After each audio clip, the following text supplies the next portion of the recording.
जेके media देखने वाले सभी दर्शकों को एक बार फिर से बहुत बहुत स्वागत है। तो जिस तरह से आज 5 अगस्त का दिन है और 5 अगस्त 2019 को लेकर बात करें तो वो ऐतिहासिक दिन जब जम्मू कश्मीर से धारा 370 और आर्टिकल 35A को हटाया गया था। धारा 370 को जो वो हटाया गया था, लेकिन आपको बता दें कि जिस तरह से आज 6 साल पूरे हो चुके हैं तो लगातार आज नहीं बल्कि कल से ये कयास लगाए जा रहे थे कि शायद जम्मू कश्मीर में आज कुछ बड़ा होने वाला है।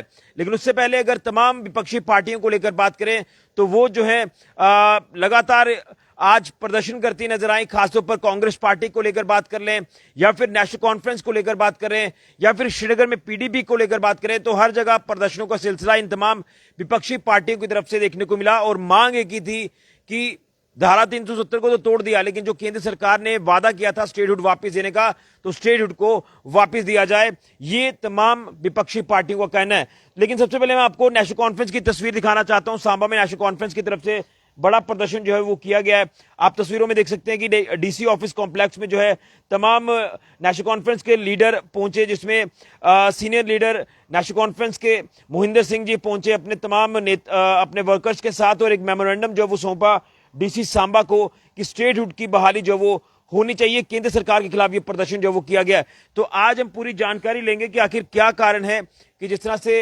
ये नेशनल कॉन्फ्रेंस की तरफ से भी प्रदर्शन जो वो स्टेटहुड को लेकर किया गया है, तो इसके ऊपर हम जानने की कोशिश करेंगे। हमारे साथ फोन लाइन पर जुड़ चुके हैं मोहिंदर सिंह जी। लेकिन सबसे पहले एक और अहम तस्वीर आपको मैं दिखाऊंगा। ये नेशनल कॉन्फ्रेंस के तमाम जो वर्कर्स हैं ये लगातार देखिए किस तरह से डीसी ऑफिस कॉम्प्लेक्स में पहुंचे हैं और अपना प्रदर्शन इन्होंने दायर किया है। तो बात करने की कोशिश करेंगे नेशनल कॉन्फ्रेंस के सीनियर नेता मोहिंदर सिंह जी से। सर, आपका बहुत बहुत स्वागत है। आप सुन पा रहे हैं sir? Thank you Rishi ji, thank you. Sir, जानना चाहूंगा कि एक होड़ सी लगी है, आज प्रदर्शनों का सिलसिला देखने को मिला, वो चाहे कांग्रेस पार्टी की तरफ से हो, नेशनल कॉन्फ्रेंस की तरफ से हो या फिर पीडीपी की तरफ से हो, और ये कहना है कि स्टेटहुड जो वो जल्द वापस दिया जाए। केंद्र सरकार ने एक तरफ स्पष्ट कर दिया कि जब हालात सामान्य होंगे, सही वक्त आएगा तो स्टेटहुड जो वो दिया जाएगा, लेकिन कल से एक लगातार स्पेकुलेशंस, कयास लगाए जा रहे हैं कि आज कुछ बड़ा होने वाला है। खैर, उसको लेकर तो पूर्ण विराम भी लगता नजर आया, लेकिन क्या कहेंगे आज नेशनल कॉन्फ्रेंस यानी आपकी तरफ से भी ये प्रदर्शन किया गया है स्टेटहुड की मांग को लेकर, क्या कुछ कहेंगे? क्या कहना चाहते हैं जिस तरह से आज 6 साल जो वो जो धारा 370 को तोड़े हुए हो गया है, आर्टिकल 35A को हटाए हुए हो गया है, जिसके चलते जम्मू कश्मीर के लोगों ने राहत की सांस ली है कि उनके हक हकूक उनको मिले हैं। वाल्मीकि समाज हो या फिर आप कह सकते हैं कि वेस्ट पाकिस्तानी रिफ्यूजी हो, गोरखा समाज हो, सबने राहत ली है, तो फिर क्यों इतनी जल्दबाजी स्टेटहुड के लिए नेशनल कॉन्फ्रेंस भी कर रही है? मैं ऋषि जी, मैं ये कहना चाहूंगा कि स्टेटहुड की जहां तक बात है, कुछ मौलिक अधिकार है, जहाँ कुछ मौलिक सिद्धांत है, जहाँ मौलिक काम काज है जो बगैर स्टेटहुड के सीएम उनको करने में सक्षम नहीं है जी। जो रियासती असेंबली है वो एक किस्म से, जिसमें एमएलए हैं या हमारे मंत्री हैं, किसी हद तक वो बंधे हुए दिखाई देते हैं कि नहीं जनाब, ये ड्यूटी का राज है, इसमें बड़ी पावरें कन्फाइंड है, ये नहीं हो सकता, वो नहीं हो सकता। जिससे मंत्री अपनी जगह ठीक है, एमएलए अपनी जगह ठीक है, लेकिन लोग ठगा हुआ महसूस करते हैं कि जिस गर्मजोशी के साथ, जिन तवक्कुआतों के साथ लोगों ने अपने अपने नुमाइंदे चुने थे, तो उनको एक आशा थी कि जैसे चुनी हुई सरकार काम करती है, ये सरकार वैसे ही काम करेगी, हमारा प्रतिनिधि वैसे ही काम करेगा। ठीक। परंतु देखने में और प्रैक्टिकल तौर पे लोगों को ये नहीं महसूस हुआ कि जो चुनकर नुमाइंदे भेजे गए वो बातों की बातें करते हैं कि वो काम करने में इतने सक्षम नहीं दिखाई देते। दूसरी बात यह है कि ये हमारा अधिकार है कि रियासत को झूठी बनाया, 370 को तोड़ा, 35A को तोड़ा, उससे क्या उग्रवाद खत्म हो गया? क्या रियासत में बड़ी खुशहाली आ गई, बड़ी नौकरियां आ गई? शायद आपने आतंकवादियों की कमर टूटती नहीं देखी है। आतंकवादियों को लगातार जवाब दिया गया। नहीं, ये मैं आर्मी की और बेल्ट फोर्सेस की प्रशंसा करता हूं।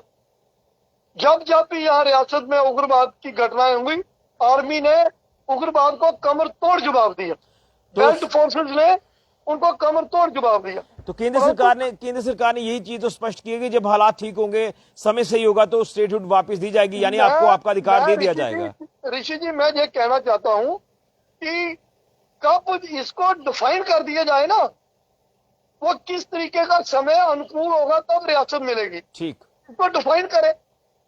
और छुटपुट घटनाएं हैं जो ये होती रहती हैं, ये होंगी, इनके लिए आर्मी सक्षम है, पुलिस सक्षम है, वो उनको मुंह तोड़ जवाब दे रही है। परंतु ये कब इसको कन्फाइंड कर दिया जाए, क्या डेफिनेशन है कि पर अगर जिस वक्त माहौल अनुकूल होगा, अनुकूल की क्या डेफिनेशन है? लेकिन मैं एक चीज ये भी जानूंगा ना, एक तरफ वेस्ट पाकिस्तानी रिफ्यूजीज भी नेशनल कॉन्फ्रेंस कांग्रेस पीडीपी के ऊपर आरोप लगा रहे हैं कि वो चाहते ही नहीं थे 370 टूटने से पहले, वो अपने आप को, उनका ये कहना है कि वो हिंदुस्तानी मानते ही नहीं थे। नहीं, ये देखो, हमारी सरकार ने भी इसके लिए कोशिश की थी। हम ये नहीं चाहते जो रियासत में रहता है उनको हकूक से या फंडामेंटल राइट से वंचित किया जाए जी। ये वेलकम की बात है। 370 टूटा, उसका नुकसान किसको होगा? उसका नुकसान खुसूसी तौर पर जम्मू के लोगों को ज्यादा होगा। हमारी आइडेंटिटी खत्म हो रही है। हमारे राष्ट्र पाकिस्तानी रिफ्यूजियां ठीक, उनको हकूक मिला, ठीक है। आज हमारे अंदर, हमारी पहले हम लोग लड़ाई करवाते थे, कश्मीर ज्यादा खा गया, जम्मू कम ले गया। अब हमारी दूसरी स्टेट के लोगों के साथ जहां लड़ाई शुरू हो गई है, वो अगर जहां कहीं आप कहते हो ये बात कि 370 तोड़ने से जम्मू कश्मीर से उग्रवाद की कमी आई है, ठीक, तो कुछ स्टेटों में नक्सलवाद है, वहां क्यों नहीं ड्यूटी बना देते? जिन स्टेटों में नक्सलवाद है उनको भी ड्यूटी बना दे, तो वहां फिर ये पैरामीटर लागू करे कि हमारा ड्यूटी स्टेट तब बनाएंगे कि अब नक्सलवाद खत्म होगा।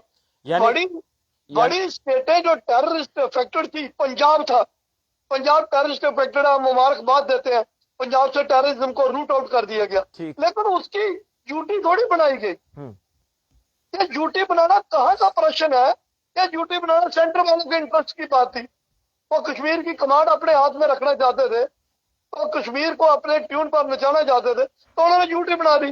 क्या नक्सलवाद किन स्टेटों में चल रहा है? असम के अंदर भी मूवमेंट चली। यानी आप चाहते हैं कि इन्हीं हालातों में स्टेटहुड जो वो दी जाए जम्मू कश्मीर? बिल्कुल, हालात अनुकूल है। चलिए, इसमें क्या है, स्टेट की जो चुनी हुई सरकार है वो सक्षम है इस बात को हैंडल करने के लिए। अगर नहीं हैंडल करेगी तो प्रेसिडेंट के पास हिंदुस्तान की सरकार के पास अख्तियार आते हैं और दूसरे दिन इसको डिसॉल्व करके दोबारा यहाँ प्रेसिडेंट रूल लगा सकती है। तो चलिए, आज आपने जो मेमोरेंडम सौंपा है उसमें जो लिखा गया कि स्टेटहुड को लेकर, तो क्या कुछ आपने मैसेज दिया है और क्या आपकी जो वो बात रही है? मेरे भाई, आप मेरे छोटे भाई, आप इसी रियासत के बशिंदे हो जी। आपके दिल में भी कहीं ना कहीं बात ये बोलती होगी रियासत बननी चाहिए जी, रियासत बननी चाहिए। इससे लोगों के हकूक, लोगों की बातें, असेंबली की कार्य प्रणाली, एमएलए की दायित्व, एमएलए की अकाउंटेबिलिटी जो है वो ज्यादा बनती है। चलिए, तो हम ये चाहते हैं, आज हमने जब बात की एडमिनिस्ट्रेशन में, देखो हमारा एक फर्ज था, हमने अपना एक काला दिवस का प्रोटेस्ट लॉन्च किया। डीसी साहब मिले, एसीआर साहब मिले, हमने कहा जी रियासत को जल्दी से जल्दी रियासत का दर्जा बहाल किया जाए। तो आगे बात की सुनवाई होती नहीं होती, मेरा एक मानना है, मैं बजरिए आपके, ये कम से कम डिफाइन करें ना अनुकूल की परिभाषा क्या होगी। चलिए, इस वक्त तक जो हम तवक्को कर सकते हैं। चलिए मोहिंदर सिंह जी, आपका बहुत बहुत धन्यवाद। आपने अपना कीमती वक्त दिया और स्टेटहुड को लेकर जो बात है वो केंद्र सरकार तक पहुंचाने की कोशिश की। आपका बहुत बहुत धन्यवाद सर। Thank you. तो ये देखिए, आपने मोहिंदर सिंह जी को सुना, जो कि ये नेशनल कॉन्फ्रेंस के सीनियर नेता हैं। आज नेशनल कॉन्फ्रेंस की तरफ से भी प्रदर्शन किया गया, ब्लैक डे नेशनल कॉन्फ्रेंस भी मना रही है। इससे पहले कांग्रेस भी ब्लैक डे जो वो मना रही थी, और उसके साथ साथ महबूबा मुफ्ती ने भी जो कल ब्लैकआउट को लेकर बात की थी, तो कहीं ना कहीं साफ तौर पर विपक्ष जो वो एक तरफ नजर आ रहा है और स्टेटहुड की मांग कर रहा है। लेकिन मैं फिर कहूंगा कि केंद्र सरकार ने जो स्पष्ट किया था कि हालात ठीक होंगे तो स्टेटहुड जो है वो दे दिया जाएगा, अधिकार दे दिया जाएगा। और इन तमाम विपक्षी नेताओं का कहना है कि हालात अनुकूल हैं तो स्टेटहुड वापिस दिया जाए। तो आज तमाम अलग अलग जगहों पर प्रदर्शन किया गया और नेशनल कॉन्फ्रेंस ने भी सांबा में प्रदर्शन किया। यहां जिला हेडक्वार्टर सांबा में पहुंचकर अधिकारियों को एक मेमोरेंडम सौंपा, जो कि केंद्र सरकार तक ये मेमोरेंडम पहुंचेगा, जिसमें यह मेंशन किया है कि जल्द से जल्द स्टेटहुड की बहाली करी जाए जम्मू कश्मीर में। तो नेशनल कॉन्फ्रेंस भी यहां प्रदर्शन करती नजर आई। आज 6 साल जिस तरह से पूरे हुए धारा 370 और आर्टिकल 35A को हटाए जाने के, आज जब वो 6th एनिवर्सरी थी जिसके चलते हम वेस्ट पाकिस्तानी रिफ्यूजीज को भी कवर कर रहे थे, उन्होंने धन्यवाद किया मोदी सरकार का कि उन्होंने 370 हटाकर 35A हटाकर उनके हक हकूक उनको दिए। लेकिन एक तरफ विपक्ष है जो लगातार स्टेटहुड की मांग कर रहा है और ये आज काला दिन इनकी तरफ से मनाया गया। लेकिन स्पष्ट है केंद्र सरकार की तरफ से हालात ठीक होंगे तो 300 माफ करिए जो स्टेटहुड है वो दे दिया जाएगा। फिलहाल के ऋषि खजूरिया, जेके मीडिया के लिए।